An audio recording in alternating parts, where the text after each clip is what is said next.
Thank you for joining us this evening for Natural Disasters and Their Threat to Historic Preservation, the final webinar in our 2022 webinar series, Preserve the Past, Build for the Future.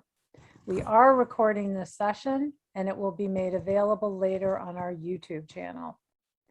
I'm Susan Glimsher. I'm the Director of Communications, Education, and Outreach at the Advisory Council on Historic Preservation.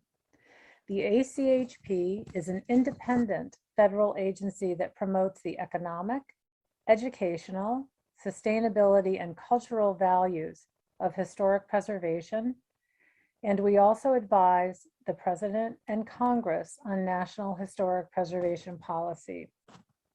The ACHP also influences federal activities, programs, and policies that affect historic and cultural properties. The agency is comprised of 24 statutorily appointed members, and we are the only federal agency whose sole mission is historic preservation.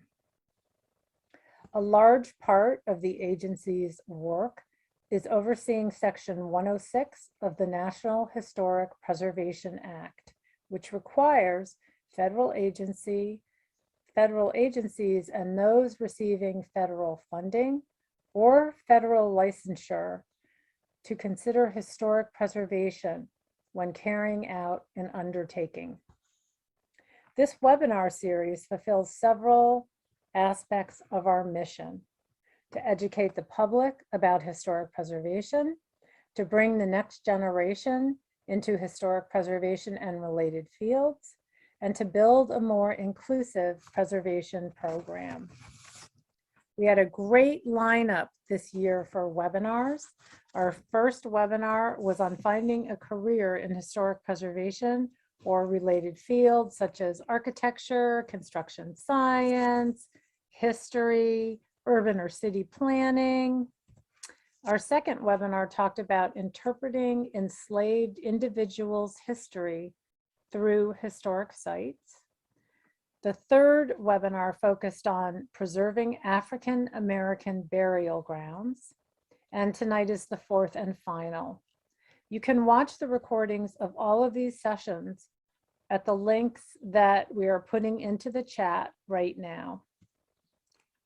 We are excited about our speakers this evening.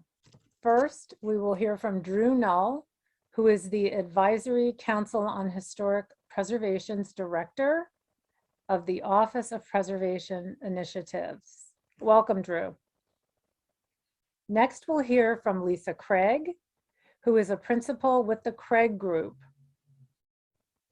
Thirdly, we'll be hearing from Kyle Spencer, City of Norfolk, Virginia, Deputy Resilience Officer. That's a great title, Kyle. And we'll be hearing from Jory Clark, Ph.D., from the Forest Service's Northern Region, Regional Heritage Program Lead. Before we begin, if you have questions or comments or just an idea for a discussion that you'd like to have, please put these comments or questions in either the chat box or the Q&A. When it's time for questions, we'll turn on your microphone. If you wish to, you can also turn on your camera, and you can ask these questions directly to the panelists. Now, let's go first to our own Drew Null. Drew. Thank you very much. Let me share my screen with you. Okay, I'm really glad to have the opportunity to be with you all this evening to talk a little bit, provide some context for what the ACHP has been doing in terms of work on climate change, natural disasters, and historic preservation. Now, federal agencies are guided in how they carry out their work, of course, by the laws that are passed by Congress and signed by the President, but also by executive orders that are signed by the President, and which set forth how he or she is expecting federal agencies to carry out federal policy. And Executive Order 14008, tackling the climate crisis at home and abroad, was signed by President Biden in January of 2021. And it sets out a government-wide approach to the climate crisis so that every federal agency, including the ACHP, is responsible for doing its bit toward addressing the climate crisis. And some of the aspects of the executive order include reducing climate pollution, increasing resilience to the impacts of climate change, deploying clean energy technologies and infrastructure, and conserving our lands and waters. So in response to the executive order, the ACHP has established a climate change and historic preservation task force. This is a task force of our actual, the members of the ACHP, as Susan alluded to, federal agency heads, experts who have been appointed by the president, and they're providing general oversight for the staff's work in climate response. And there are three key areas of concern that the task force and the staff at the ACHP are looking at. The first, of course, climate change and natural disasters are damaging historic properties and doing so at an accelerating rate. But sort of the flip side of that is that preserving historic buildings, reusing them and retrofitting them actually can help fight climate change because of the carbon emissions that are saved by doing so. And then the third is with the development of clean energy projects, these are extremely important. We as an agency obviously want to help implement them and expedite them, but they also might affect historic properties sometimes negatively. So in terms of types of climate disasters and impacts, I'm sure if you look at the newspaper, look online and the news, you're going to see some examples of this. You've seen these storm damage from more frequent and often more dangerous storms. Flooding, now this flooding can be from storms, but also from sea level rise, what we call sunny day flooding, where areas that never flooded before from a nearby body of water do so on a regular basis because of sea level rise. Coastal erosion, drought, and associated wildfires. The risk of wildfires obviously goes up with drier conditions. Melting permafrost, this is a problem in the far north. And what's happening here is that archaeological sites have been trapped in permafrost for eons, are being melted out and at risk. And obviously, just in general, changing temperature patterns are having a big impact on cultural resources.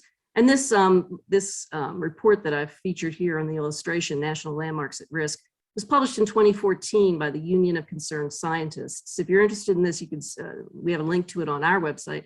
It was one of the first reports that really kind of helped capture, that got a lot of media attention and helped capture the public imagination about this problem. In terms of what the ACHP is doing to address climate impacts, one very concrete thing that we are in the process of nearing completion on is development of a plan for how we're going to work with federal agencies and tribes and Native Hawaiians to address the impacts of climate change on historic properties of concern to them. The plan is on our website. It's nearing completion. And it addresses how tribes and Native Hawaiians are very interested in the impacts to historic properties, but beyond that, to sacred sites and traditional cultural landscapes and other sites of religious and cultural importance to how the tribe maintains its identity, basically. And this plan that we're developing has action items, like I said, for collaborating with them and with federal agencies to try to address these issues. And the illustration here is actually a National Park Service document, their cultural resources climate change strategy, but I thought it was a perfect illustration between the lightning bolt and the burned, the evidence of a wildfire burn there on the cliff right above the Mesa Verde cliff dwellings. The ACHP works with federal agencies to address how they deal with natural disasters. As Susan mentioned, a big thing the ACHP does is Section 106 review. It's a vehicle for promoting consideration of historic properties after disasters, where agencies have to look at how they are responding to natural disasters and how that will affect historic properties. We've developed a prototype programmatic agreement with FEMA, the Federal Emergency Management Agency, and being able to whip that programmatic agreement out whenever there is a disaster and tailor it to the needs of that specific disaster really helps make sure that when appropriate in recovery activities, cultural resources can be factored into the mix. And we've also posted on our website some frequently asked questions about the role of the Section 106 process and consideration of cultural resources in disaster response. An initiative, a major initiative of the Biden administration is called America the Beautiful. And basically this is an interagency initiative to promote the goal of conserving 30% of America's lands and waters by 2030. And the ACHP is on the interagency working group. And we basically are the principal voice for cultural resources. Obviously, this is more of a natural resource conservation initiative, but natural landscapes are cultural landscapes. I mean, they're basically, I would argue, virtually no landscape in America that does not, at some point in the past, have had some cultural activity, by humans on it. And as a result of that, the ACHP is recommending that in the inclusion of relevant historic places, those that have, some considerable natural resources attached to them, in what is going to be called the American Conservation and Stewardship Atlas that's being developed. This is going to be an atlas to allow, basically allow measuring whether we are meeting this goal of 30% conservation. One thing that the ACHP is going to be increasingly doing to address climate change issues is doing more training and outreach to educate people, educate federal employees, educate the general public regarding climate impacts on historic properties. We're going to be doing that through webinars. Of course, this webinar is part of that training and outreach effort. And also we do so on our website. We have several pages devoted to climate change and sustainability.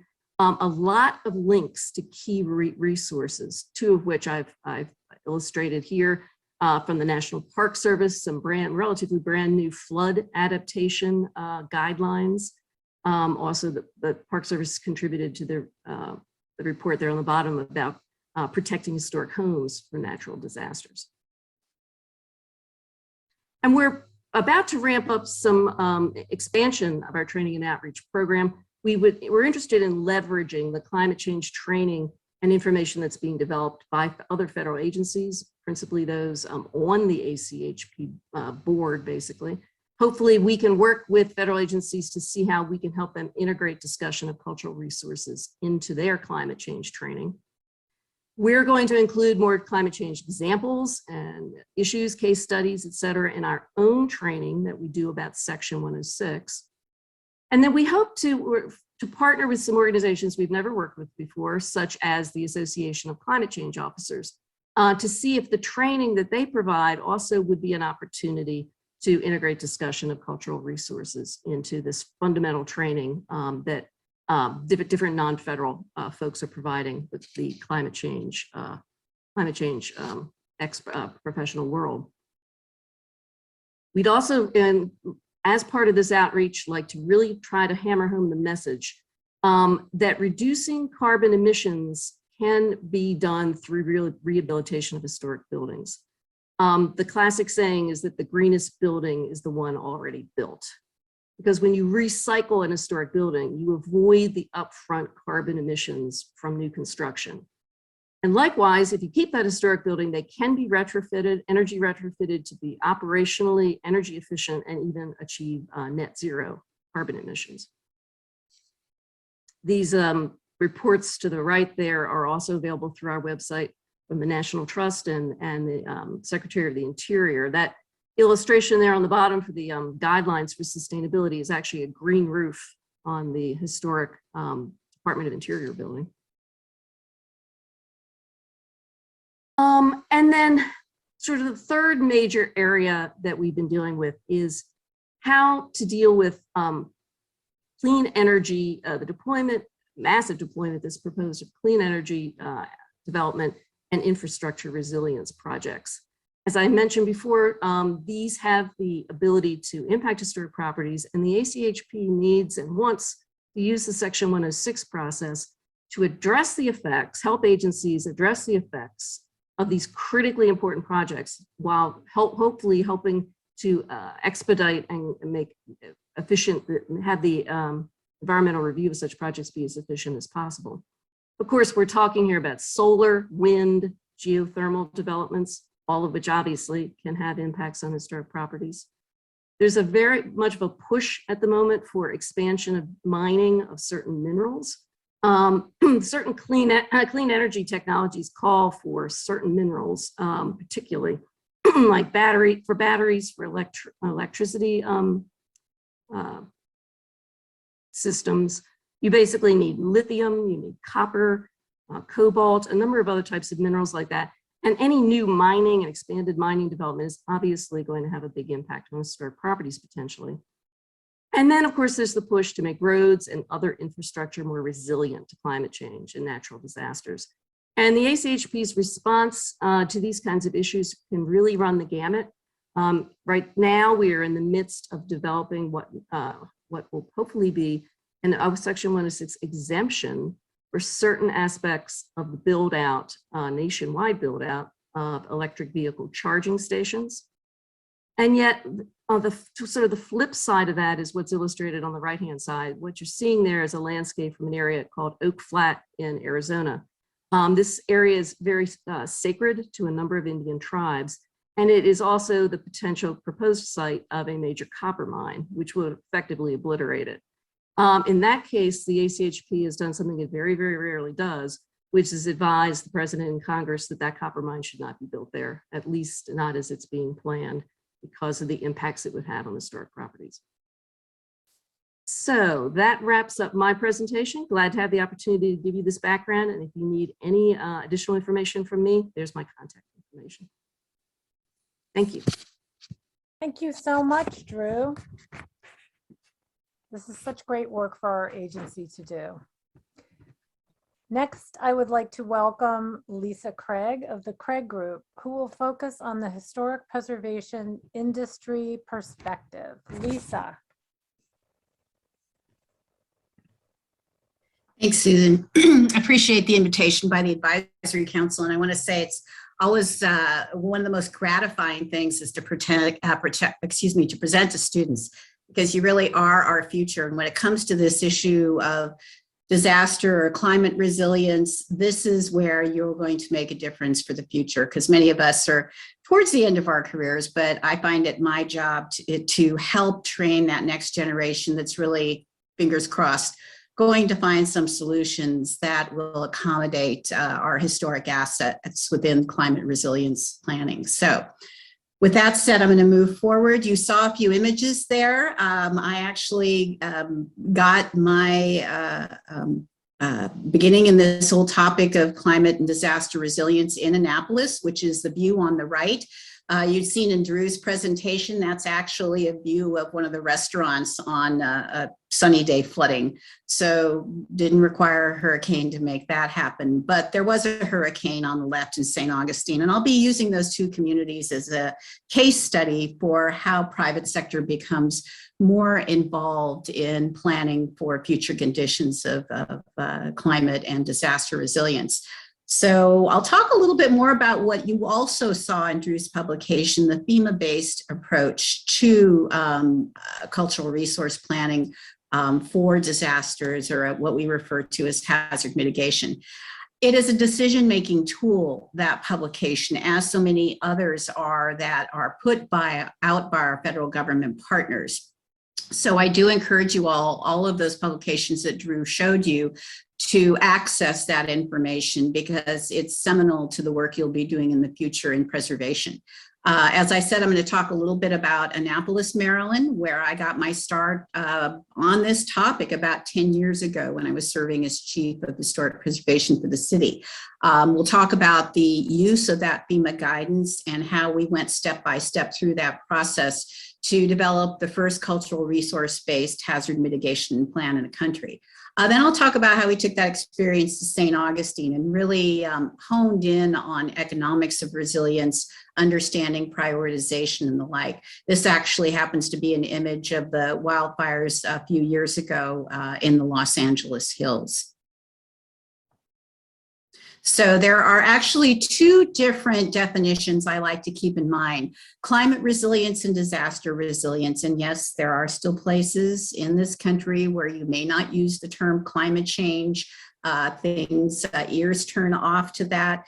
But for our purposes, we're talking about climate resilience, which has a very specific definition as offered by the Intergovernmental Panel on Climate Change. It is that issue of capacity of social, economic, and environmental systems to cope with these disturbances or these hazards.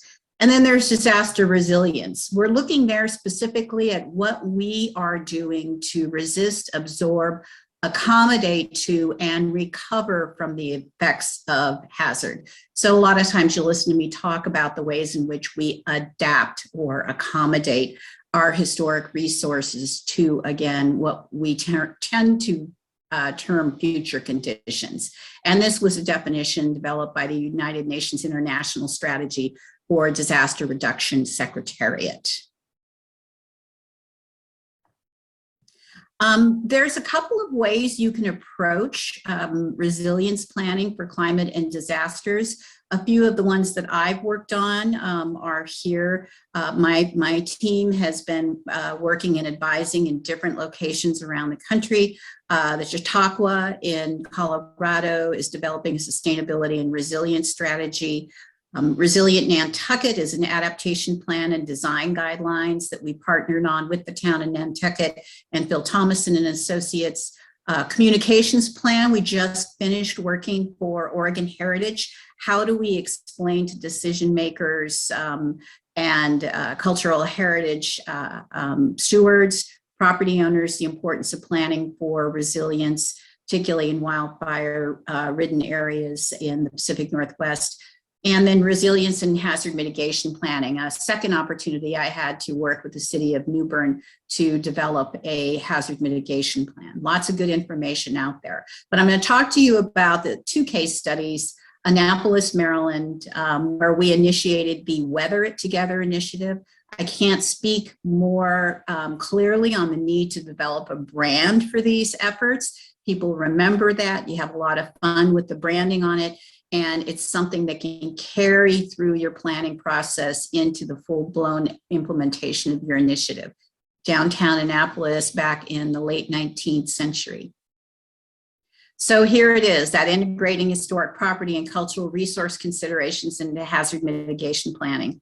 Believe it or not, FEMA did not have a model community that had tested this product from soup to nuts. So it is a four-step approach. It's about organizing your efforts, identifying the hazards and the potential losses, setting mitigation priorities. We call those adaptation priorities rather than mitigation, and then establishing goals and writing the plan. And the fourth component is implementing the mitigation plan. It is not about implementing it as an afterthought. It's about how you build implementation into your planning process. Partners are critical. The private sector, the public sector, that includes the nonprofit sector. You saw the Union of Concerned Scientists report. That's how I ended up getting my start. So that report was followed by a second report that talked about the concept of encroaching tides. So the Union of Concerned Scientists were really a fabulous research partner, as was the United States Army Corps of Engineers, who assisted us with elevation studies, as was our good friends and colleagues next door, the United States Naval Academy, whose scientists and experts were there at the table with us every step of the way. So there's a lot more to talk about in terms of the partners, but the one thing we must do is reach outside of our silo, reach outside of our government sector, and engage those in industry, in nonprofit preservation, as well as environmental causes. The media plays a significant role, as do all of our agency partners. If you're a local government, don't be afraid to reach out to the federal government. They are definitely there to assist you with these efforts. And so here was our thread. Step number one, organize. We saw the partners. The next step is to identify the threats. So everything in blue is basically your 1% chance flood. It is 1% chance every year over 100 years that that particular area will flood. But then you have the orange shading, which is the 0.2%. That would be 0.2% every year over a 500-year period. Everything to the right in the orange, for the most part, is the U.S. Naval Academy. And they had a significant threat, hence why they were a partner with us lockstep through this process. And then you get to the point when you're testing out or modeling some of the adaptation strategies. We had to survey the resources, and this is where the partnerships with the National Trust, as well as the State Historic Preservation Office in Maryland, played a key role. Funding survey, not just basic survey that we do, intensive level survey. In our very old cities, we don't have those intensive level surveys completed. They were designated as National Historic Landmarks decades ago. So we had to do 70 intensive level surveys with vulnerability assessments added on. That's another layer that we in preservation aren't familiar with, but you will become very familiar with. And the National Park Service has some terrific guidance and is testing its own methods of digital documentation to be able to conduct those types of surveys. So again, you know, there's quite a few types of resources you survey. This presentation has more detail than I'm going to get into, but you'll be able to download it, review it, and I'm always available to answer questions. But identifying and assessing these resources, this is where your GIS training is essential. There should be no one leaving a historic preservation program without having taken one course in GIS. That is my first and last recommendation I would make to you all today, because it's essential to what we do in this arena of resilience planning and to be that much more part of the future of documentation in our historic communities.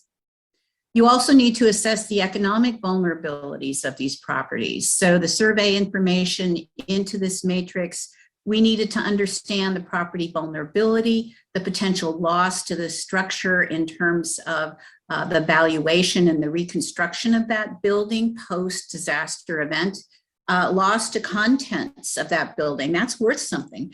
And how about the function and use? There's retail, there's restaurants, there's service providers. What is the actual potential for losing the valuation during an event, post-event, and until rehabilitation can be realized? And then the displacement cost. We had 140 properties. 60% of those were commercial properties. So where does that business go while the property owner is in the midst of renovating that building after a disaster? We estimated the total projected loss cost for one event, one smaller event, not even an event that would call for the demolition of an entire building, to be $288 million. So we have a lot at stake, particularly in communities like Annapolis and St. Augustine, where tourism is a major industry. So what was our vision? That's the next step. Step number 3 is develop that plan, develop visions, vision, goals, objectives, and action items. So our city would survive and thrive, would build resilience and adapt to rising sea level and natural hazards that would threaten not just our cultural, but our natural heritage. This city was built around the Severn River, and it is much part of the context, our environmental setting, as any other component of any other resource component in the city. Something that's a whole nother presentation on itself, I won't get into. When you develop that plan, there are 5 different FEMA-based strategies for adaptation. And those strategies involve public awareness and education. That is an adaptation alternative. It's not just about the built environment.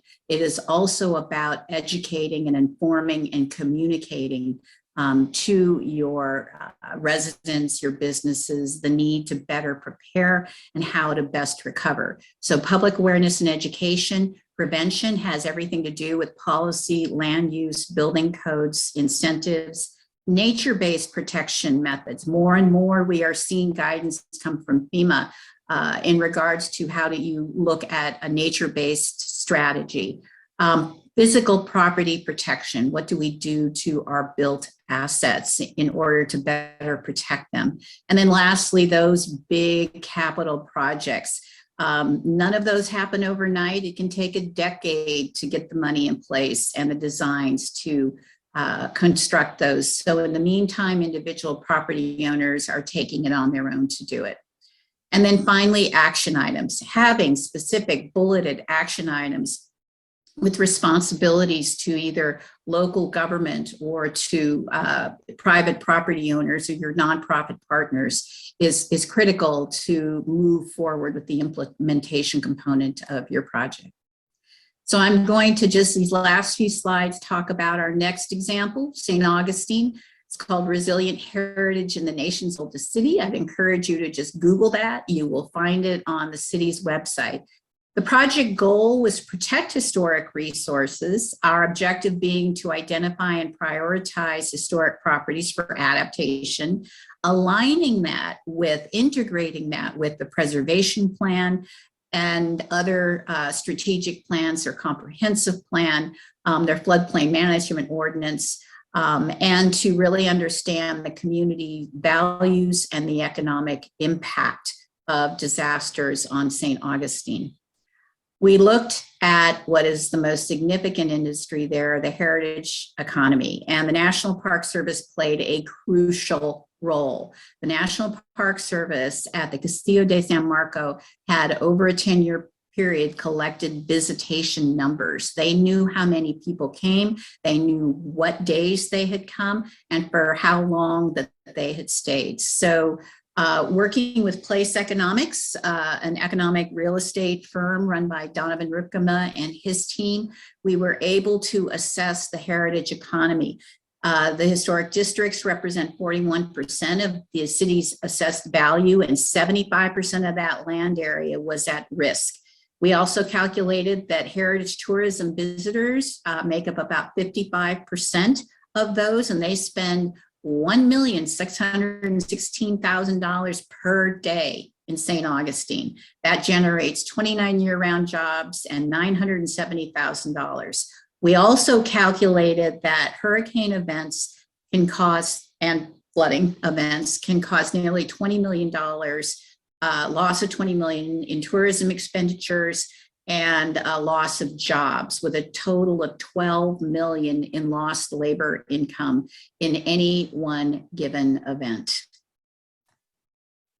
So the impact of extreme storms, this is how we got that information. As I said, the Park Service was able to tell us, you'll see in the blue line, their standard visitation numbers that they expect on an annual basis. The orange line is what happened in the year 2017. As you can see, it dips below, particularly where those two dates occurred of a major hurricane event. So in anticipation of an event, visitors stop coming, but then they don't come back for quite an amount of time because of the fact that they aren't aware of the condition of the area. So again, it's a big impact on visitors. And in looking at 2017 alone, the city was able to hear from our Place Economics team that they had lost nearly $20 million in the local economy's revenues because of the fact of these events. A $2.9 billion is the annual value to the city of St. Augustine from the heritage traveler. And so they started planning for properties that they controlled and owned. What can we do to ensure that these properties are going to be available?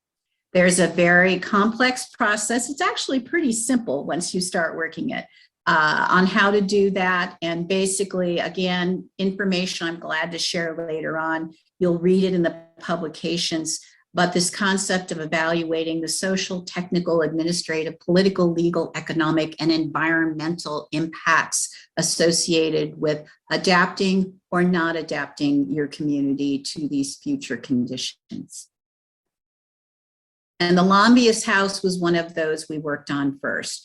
Very important property, extremely vulnerable and significant to the history and the story of St. Augustine's development.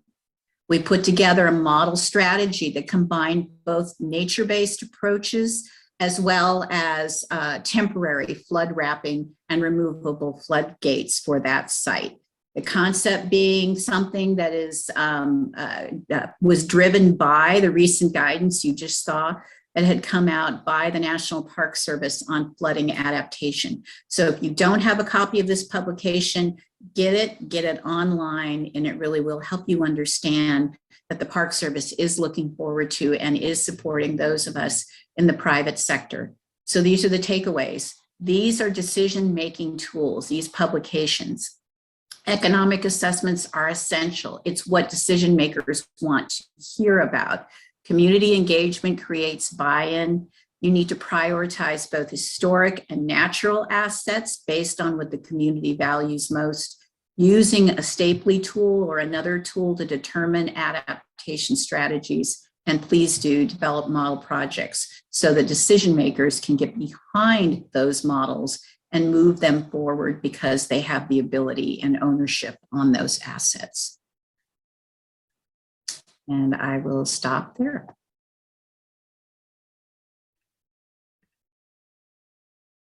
Thank you so much, Lisa. That was wonderful to hear about. Next, I'd like to introduce Kyle Spencer, the City of Norfolk, Virginia's Deputy Resilience Officer, who will tell us more about how local governments are protecting historic places that are being impacted and will continue to be impacted by climate change. Kyle. Hey, good evening. Thanks for taking the time today to hear about our story in Norfolk. I'm primarily going to focus on this project called the Ohio Creek Watershed Project. It is a HUD-funded project protecting two neighborhoods, a historic neighborhood as well as a public housing community. And oh yeah, a couple months ago, I took over as the Chief Resilience Officer, but that's okay. I just updated that slide. So the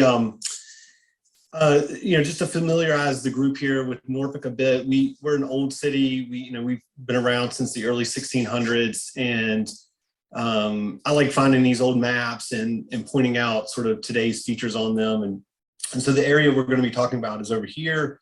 This is sort of downtown Norfolk now, but you can see all these old creeks that used to reach up into the city. And part of our challenges with flooding and these natural disasters is we filled those in over time, and we kind of flood where we filled. So the Chesterfield Heights neighborhood was first platted out in the early 1900s as a community set aside for more of the wealthier white citizens of Norfolk. And over the years, it's actually kind of flipped and transitioned now to more predominantly African-American community. It is a low to moderate income.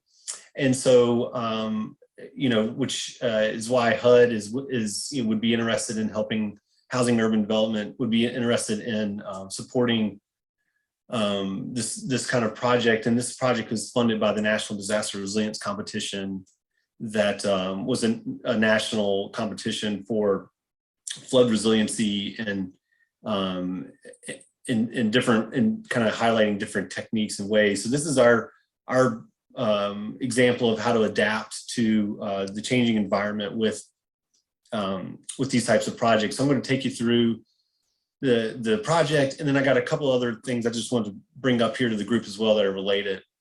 So Norfolk State University is kind of north of Highway 264, and the project area we're talking about is kind of everything I'm circling on the screen here south of the highway. The neighborhood is flanked on both sides by some industrial facilities, which also creates some quality of life issues that we're trying to address with the project. Like Lisa said, there's a huge amount of public engagement when you do these projects. We had over 40 community meetings. What we were trying to do is get that feedback loop where we would present them ideas. They would tell us what they liked. We would go to the drawing board, come back to them, see if we hit the mark. If we didn't, we'd go back to the drawing board. So each phase of the design throughout the project over a couple of years, we kept coming back to the community, meeting with them to get their input on what our plans were. And so this is what we came up with. We've got, some of the highlights over here of the project and some of the numbers. I won't read all of these just to kind of stay on track of time, but basically from left to right, we're building coastal edge protection, raising the roads, building up the infrastructure, but at the same time, putting in these shared use paths and other amenities for the community. That's the great thing about the types of funding that came out of that National Disaster Resilience Competition, where we could use the funds to not just do a flood protection project. We want them to do more. That's part of our sort of guiding principles of these things in our city. And so HUD allows us to do that. So we've got a berm or a levee, and I've got pictures of this type of stuff as well, so you know what I'm talking about. But in front of that, there's living shorelines and, water quality benefits, fishing piers. The community said there used to be a fishing pier back in the day when they were kids, and, it's gone now. And so we're putting that back in. There's an old brick road that we had to tear up to put in new stormwater pipe, but we're putting back pervious pavers. And so it'll look and feel much like it used to. And then we're bringing the public housing community over here and this historic neighborhood together around this park. And the protection kind of winds its way through the park. This neighborhood was recently rebuilt to our new zoning code standards, which requires all buildings to be at least 3 feet elevated out of the floodplain. So they're kind of high and dry already, so we didn't need to protect them with the actual structural measures. But again, more house raising, and then we're putting in 2 big pump stations, and I'll show some highlights about those because we didn't want them to look like the ugly pump stations you normally build in a city. They this one down here in particular looks a lot like the neighborhood around it and has the same kind of character. So we put a lot of thought into that. So what I mean by these living shorelines, it's this kind of habitat that is between the shoreline and or the dry land and the river interface, but it's really that interface between those two, and allows for the wetlands to migrate with sea level rise. The oysters can grow out here and that sort of thing. So we're putting in quite a bit of that. This is an example in earthen berm, and I've got real pictures here in a second. There are a few areas we had to put flood walls where we didn't have the space for this type of earthen berm.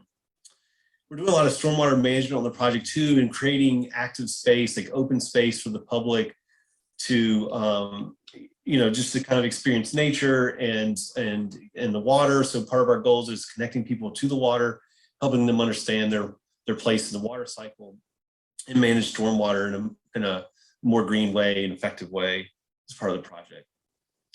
Like I said, we're putting this park in that this just used to be kind of a wet, muddy field all the time. And what we've done is under drain the field, put in these plazas with chess tables. All that came from the community. We have the striping changes as you cross over a water body. So we're trying to just kind of remind people about it all the time. The walking paths on top of the flood protection as well. And again, HUD lets us do things like playgrounds and that sort of thing. So we've got outdoor classroom space and new playgrounds that went in as part of the park, as part of this project. Oh, and this is a $112 million project, by the way. I don't think I said that before. This is just some examples of what that's looking like. We're in construction. I've got a couple pictures of the construction going on now. We're in the last year of construction. We'll be done in January, February of 2023. This is a rendering of that fishing pier, and what we're trying to do is create this corridor that runs down this road, and there's a pump station in the background. And as you walk by the pump station, there'll be an awning that with the battery chargers in case you get stuck out here in the storm, you need to go run underneath the dry. You can do that, charge your phone. And there's a plaza around the pump station too that the community can use, for a farmer's market or anything like whatever they kind of want to. It'll be kind of a public space.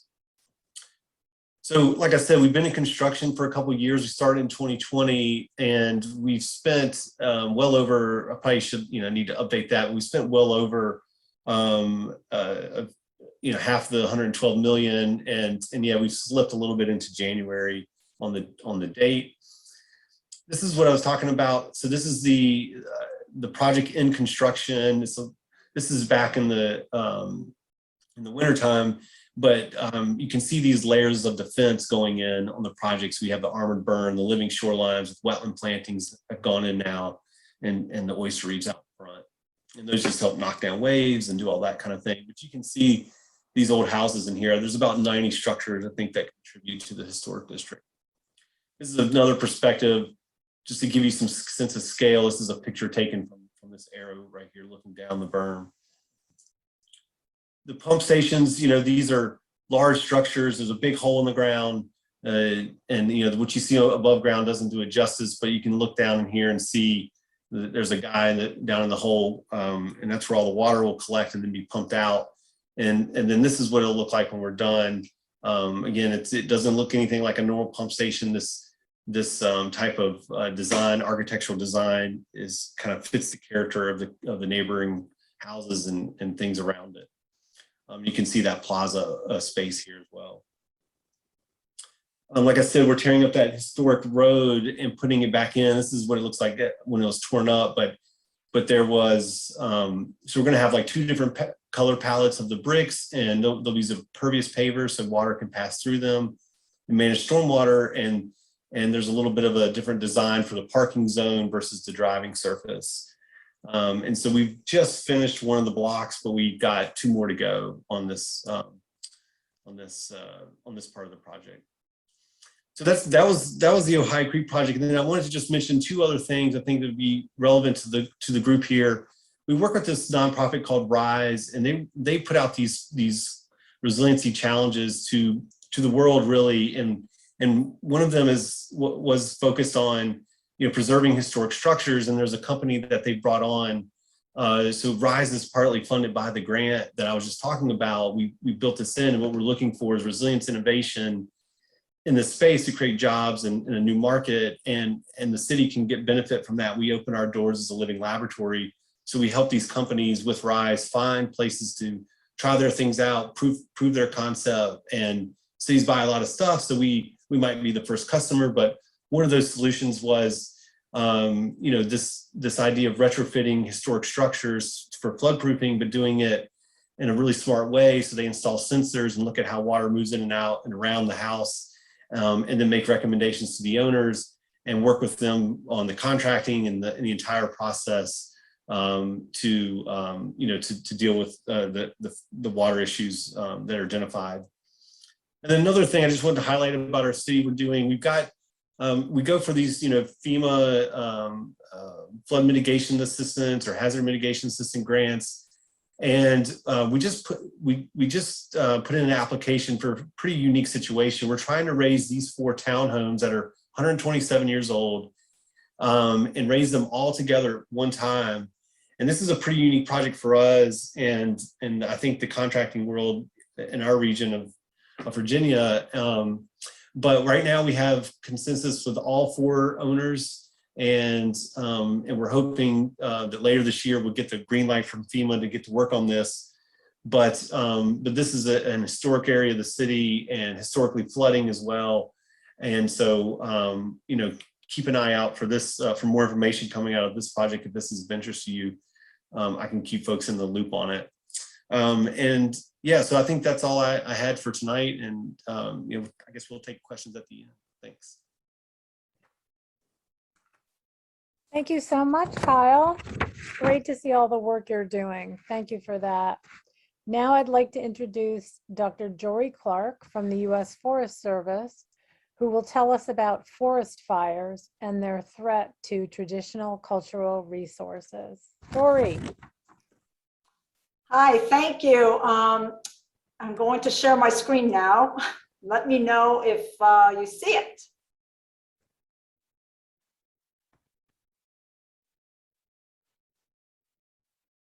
Perfect, see it? Jory. It's perfect. Can you see it? Yes, ma'am. Okie dokie. Hello, everyone, and thank you for the opportunity to participate in this webinar series. I'm Jory Clark, and I am the regional archaeologist for the northern region of the U.S. Forest Service, which covers about 25 million acres of national forests in a sliver of northeast Washington, northern Idaho, Montana, and the national grasslands in North Dakota and northwestern South Dakota. And so today I'm going to talk about the threat posed by wildfire to cultural resources, both today and especially in the future due to climate change.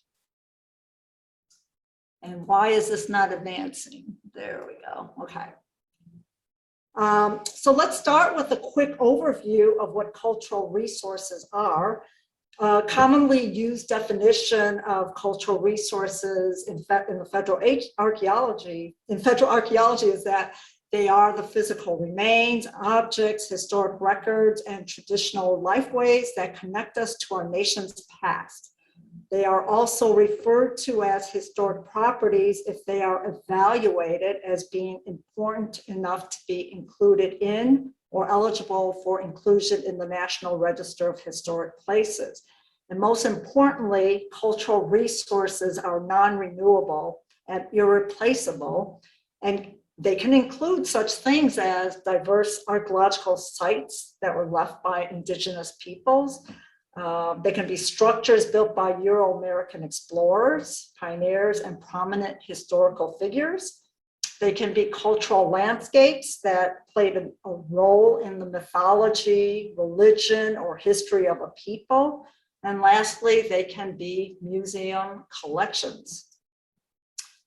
So some of you may know that there are a number of federal laws, policies, and agency directives that are designed to consider and protect cultural resources from adverse effects that are associated with activities such as logging, road construction, and wildfire suppression. The impacts from climate change represent a new adverse effect to cultural resources, but cultural management plans do not include guidelines on how cultural resources can or should be protected from these impacts. And so addressing this need will require additional resources, but given the scale of the problem, this will likely exceed existing capacity. And so we thus need to consider ways to protect cultural resources from climate change that make the process as efficient as possible. So this slide here shows a list of some of the main ways that cultural resources are vulnerable to wildfire. And as you can imagine, cultural resources are particularly vulnerable to wildfire, mainly because of the intensity and severity of fire and its ability to cause loss and damage. So the map on the left shows lands in the US that are administered by various federal agencies with the different colors representing these different agencies. And the map on the right shows the distribution of fires between 2005 and 2018. And so we're going to focus on the Western US, where most of the lands are administered by federal agencies. And not surprisingly, you can also see that this is where the majority of fires have occurred.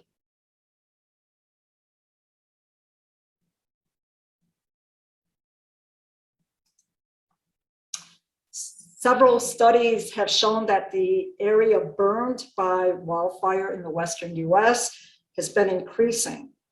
So for example, now the map on the right shows the percentage increase in area burned during the first part of this century as compared to the last part of the 20th century, with a nearly 100% increase happening over the entire Western US during this time. And this clearly shows that cultural resources on federal lands are increasingly threatened by wildfire. Several studies have also shown that a significant amount of wildfire over the last few decades is due to human-caused climate change.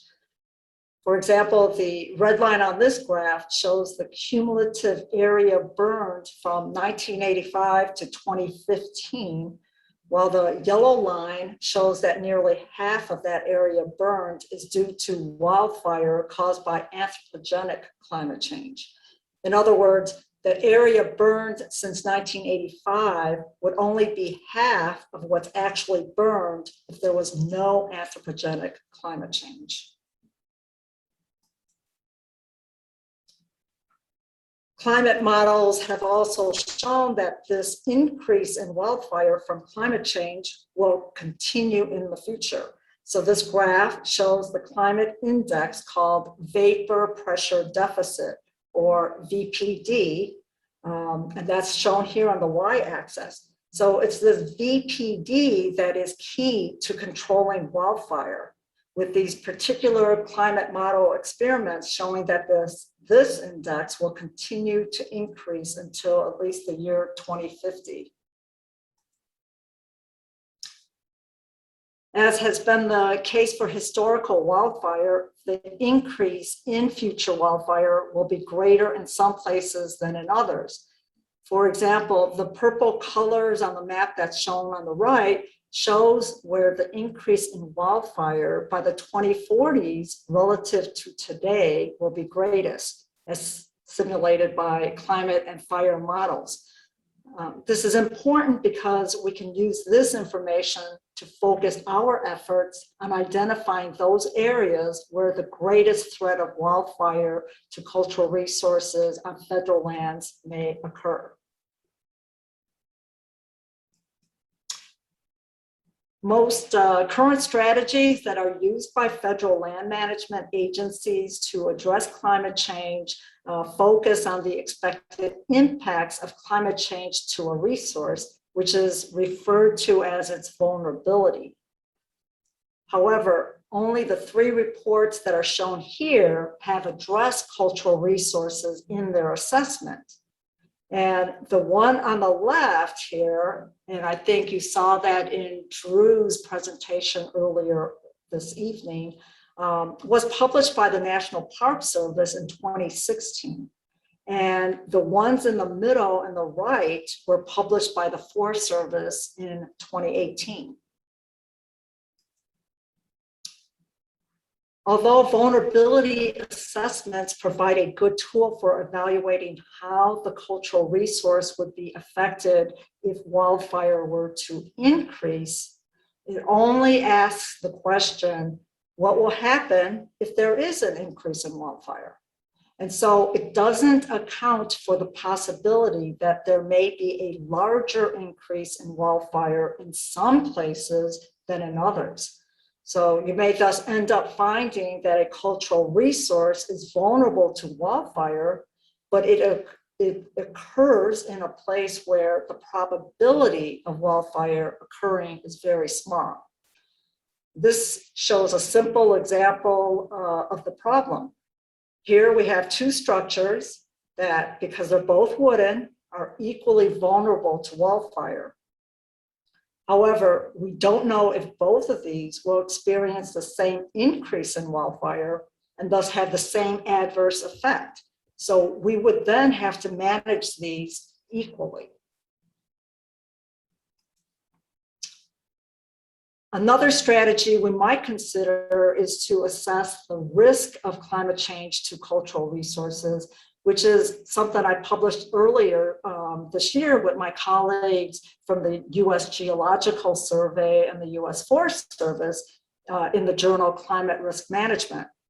And the key difference between a vulnerability assessment and a risk assessment is that the risk assessment incorporates information on the probability of a wildfire occurring in any given area.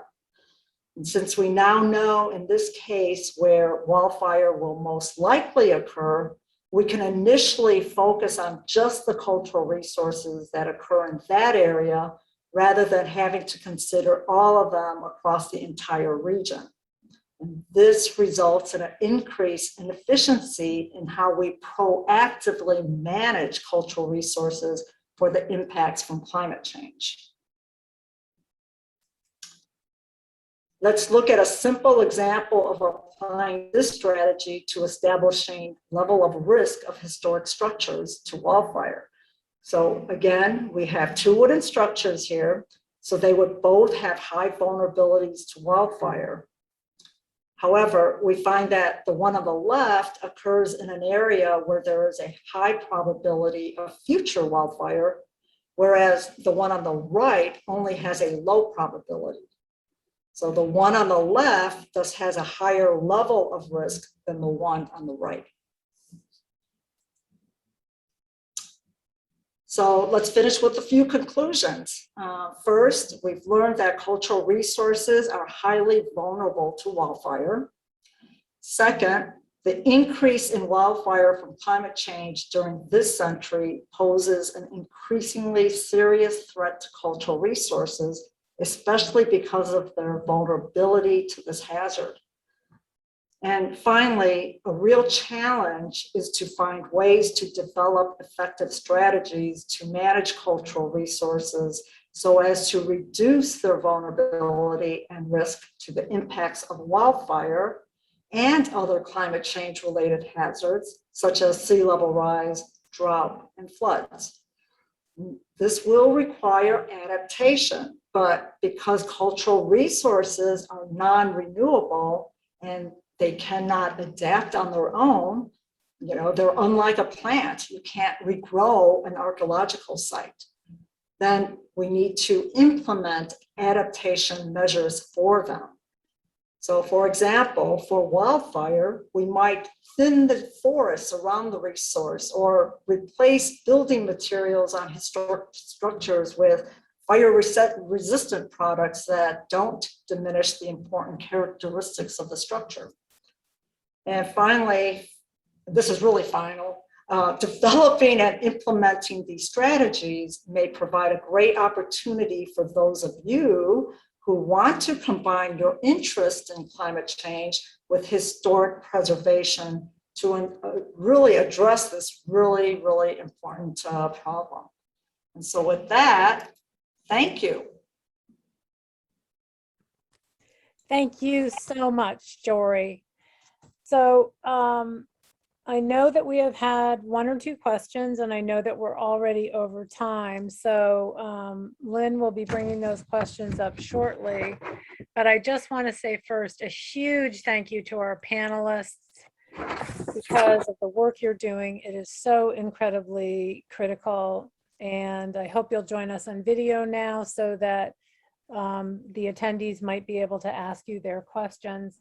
And I also want to thank everybody who has joined us for this webinar today.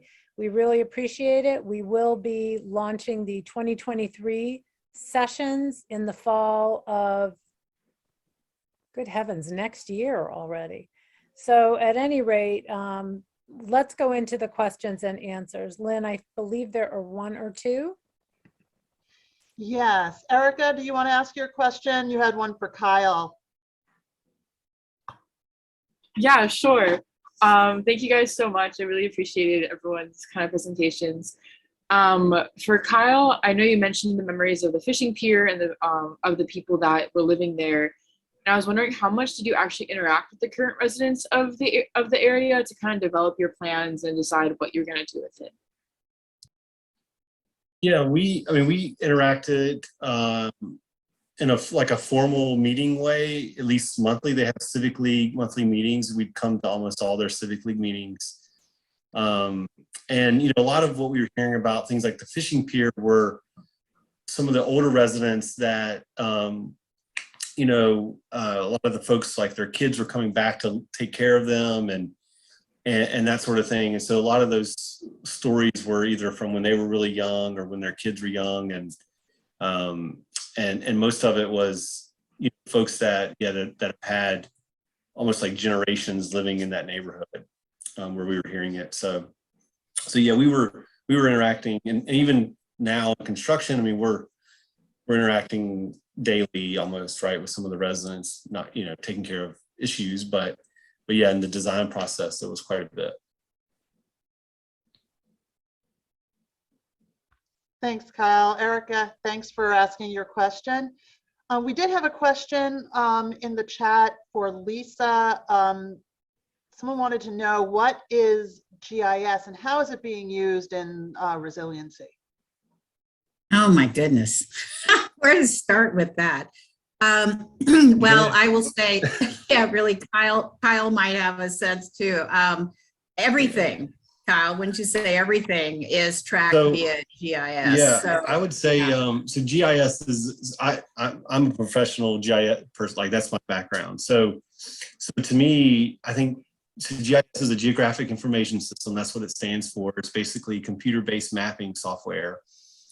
And that's the software that really moved the mark for the city of Norfolk, right? Once we started applying that technology to do flood mapping, loss estimation, geospatial analysis around these problems, we started getting information and ways to display that information and either share flood risk or share the problems with the funders, kind of everything like that. So that tool is probably the most powerful tool in our toolbox in this resilient space, in my opinion. I am a little biased, but I'm just saying it is very useful. And there's lots of resources online. A lot of the cities and localities and government agencies use ESRI ArcGIS products. There are free, they can be expensive, but there are free products out there if you want to kind of dabble in it. QGIS would be letter Q, GIS would be one to check if folks are interested as well. So. Yeah, I would just add that it is the only way you can manage data effectively, as far as I'm concerned. I mean, every bit of data we collected, whether it was through surveys, historic surveys, elevation surveys, any of the public engagement we had, we tracked it. We must have had over 100 fields in our data set that we could search and map by. And that's extremely valuable information, not just for preservation's purposes, but as Kyle alluded to, for everything you may do relative to resilience planning, from infrastructure improvements to individual buildings, their vulnerability. Again, Jory's point on going through those assessments and vulnerability assessments, you need all of that data. You need to know what has high risk, low risk, and the like. So that's essential. And the fun side of it is we actually, in most communities I've worked in, we have used the Esri product. And we've done story mapping because, nobody wants to read these reports. Let's just face it, a 200-page report. Yeah, I turn off after the executive summary myself. So the reality is those GIS tools have a very dynamic and interesting public-facing opportunity as well by using something like a story map. So yeah, good question. And Jory, I just want to check in with you on this. I know that the Forest Service is responsible for 93 million acres of public lands. And you are a regional manager. And I know that forest fires are now just a huge and continuing to grow threat. So is this affecting the USDA and the Forest Service in bringing in new employees, new trainings, and the budget? Is it escalating to deal with these kinds of things? Yeah, so, we've got a couple of things going on here, right? I mean, we're dealing with what's happening now. So, the current, right? And then, which we're calling what, near future, and then future climate change or wildfires, or, that are doubled, tripled, and whatnot into the future. But yes, absolutely. We're trying to react now, dealing with the fires and so forth. And yes, agency is hiring fire staff and other program specialists and so forth, even in various fields, including archaeology and whatnot. And so if folks, check the USA Jobs, please go check out USA Jobs. There's just been a surge of hiring. That is an lately. excellent point. Thank you. Hey, Lynn, would you mind putting the website for USA Jobs in the chat for everyone? So I think, is that all our questions? I believe it is. Drew was extremely thorough, and you guys, even for me, and I work in the same agency, that was great. And I just want to again thank our panelists so much for joining us tonight. We really do appreciate your wisdom. And we hope to see all of our attendees in 2023 when we begin the new winter series. Hey, Susan, I just want to put a plug in since Kyle didn't do it. If you have not checked out historyabovewater.org, I don't know, whatever, it's 7th or 8th, I've been to 6 of them. The Keeping History Above Water Conference is going to be hosted in Norfolk. So please do check out historyabovewater.org, and you can register for that conference and continue this conversation with your peers and others that are our peers. And it's just remarkable how much more attention is being turned to this really critical issue for all of us. So thank you, Lisa, for mentioning that. Well, again, thank you all so much. We'll look forward to seeing you in the winter of 2023. And I hope everyone has a wonderful rest of the spring and a great summer.